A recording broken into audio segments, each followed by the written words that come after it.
Hey y'all, Miss B. It's late.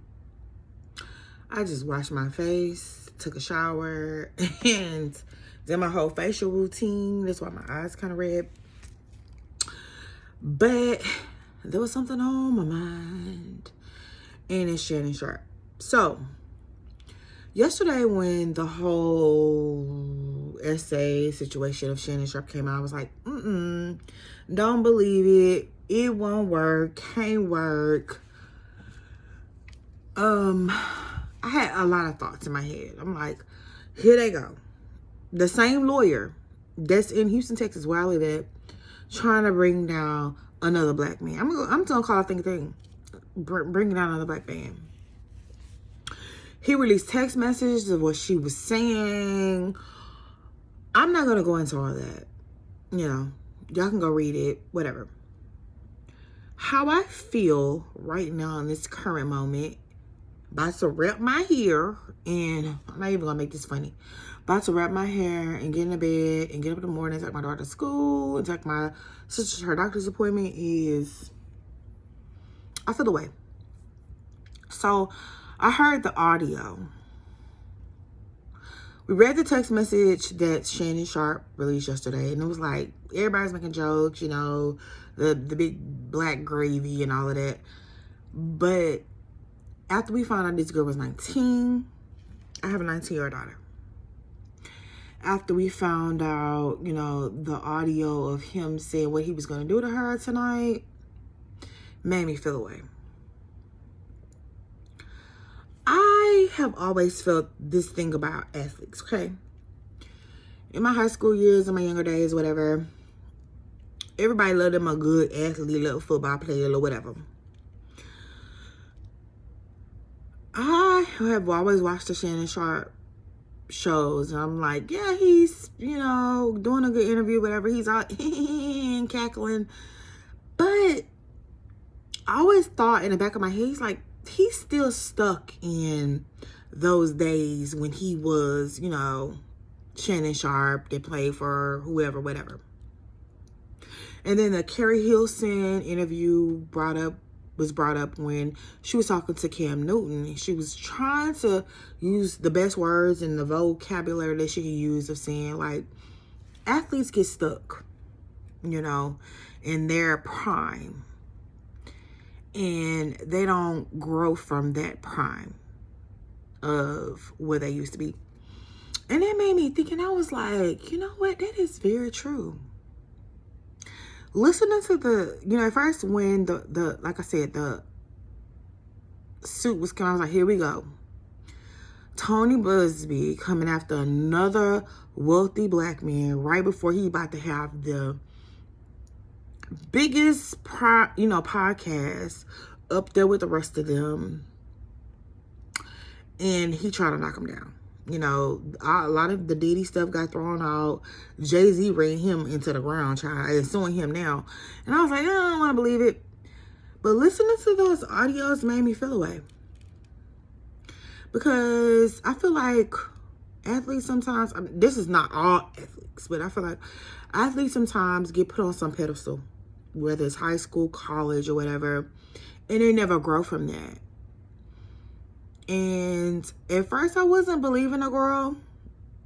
Again, the attorney she used, don't trust him. I live in Houston. And then I also compared it to how they treated Tracee Ellis Ross. The Tracee Ellis Ross.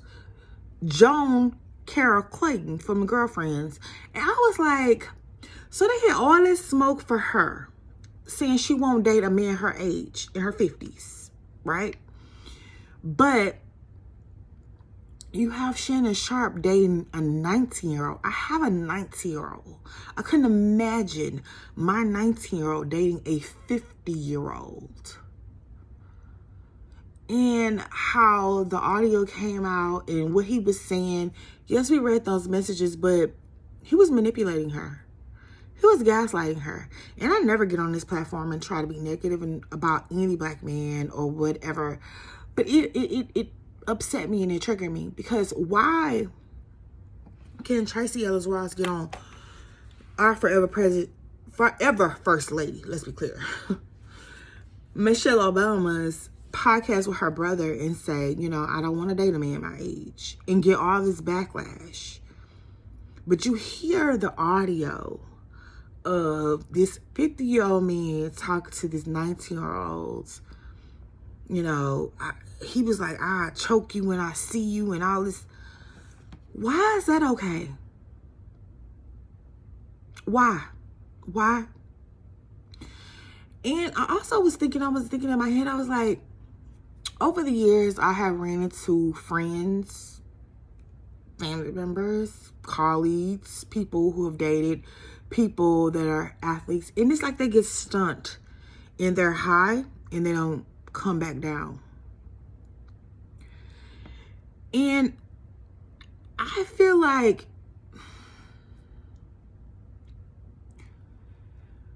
James Brown said it the best. It's a man's world. And we're clearly seeing that today. Right? Why can't Tracee Ellis Ross say, I don't want to date a man in the same age group because I feel like this and I feel like that, and she got dragged all over, up and down the internet. And I will always forever stand for John Kara Clayton, and aka Tracee Ellis Ross. And I agree with what she's saying. It's like, I am a certain age and I would not date somebody of a certain age because they're not like on my same age bracket. They're not on my same wavelength. Can we have an intelligent conversation or not? But you have these older men getting with these younger girls who just want to be in their spaces and get manipulated and gaslit. Now, we don't know what's going to happen with this case. I mean, shit. Let's get to Diddy. I was at first like, no, they're bringing down the black men and da-da-da-da. But listening to his conversation with this girl, I'm like, no. Yes, a lot of other, let's just call it thing. A lot of white men can do that with money. Right? Black men, you can't. Sorry, not sorry. I mean, like, you can't. You can't. And I ain't really write not a lot of things down, but I want to go back to, like, if you watch Carrie Hilson on Cam Newton's podcast, and she was using her words very carefully. She's very intelligent. They get stunted in their growth. Even my personal experience, they get stunted in their growth. Being this high athlete, getting praised, they stay there. They never grow up. I guess the same thing happened for Shannon Sharpe. Now, we'll find out if this girl is lying. You know, this Tony Busby man, child, has been a menace. But it's a bigger conversation of women who say, guess what? I want to date a younger man. I want to be, you know, I can't get with a man. Like, especially the Tracee Ellis Ross, who was like, if y'all go back, she's not only Diana Ross's daughter, she was raised in Switzerland. She sees the world from a different view. She doesn't see it like us, you know? She sees it from a global view. She knows what she wants and what she don't want. And then you see a Shannon Sharpe who, with his 3-hour interviews, the best one was the Cat Williams one. But, and then behind closed doors, Mama Shell. And come to find out, the Michelle and even the girl, they're suing him. Child, what is happening in this world? Child, my hair is about to be wrapped. I'm about to lay down. I gotta get up early in the morning. I just want to get here quickly and talk about that. Like, Shannon Sharpe, it is not a good look for you. Not. At first, I was rooting for you. We were all rooting for you until this audio came out. Because I guess that Tony Busby said, baby, you ain't finna do me this time. And then it's in another state in Nevada. and listen to that girl talk. And I'm thinking, like, I have a 19-year-old daughter.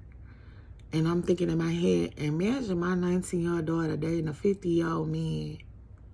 And him manipulating and talking to her like that. That bothered me.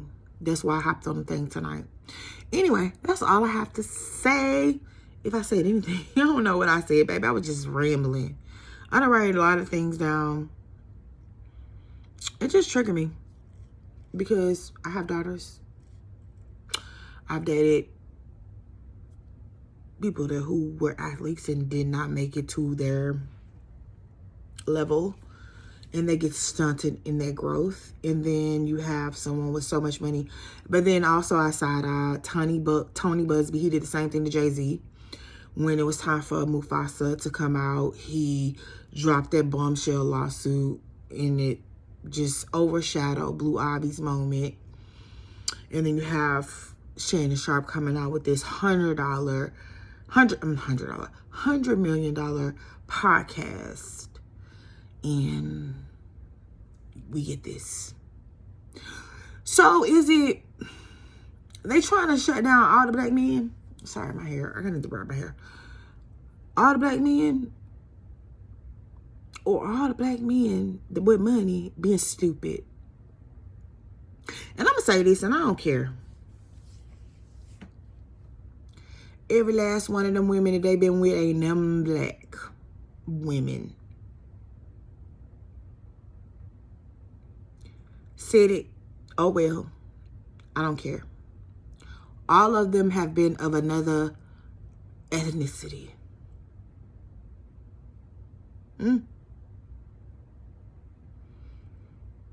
Is that a coincidence or not?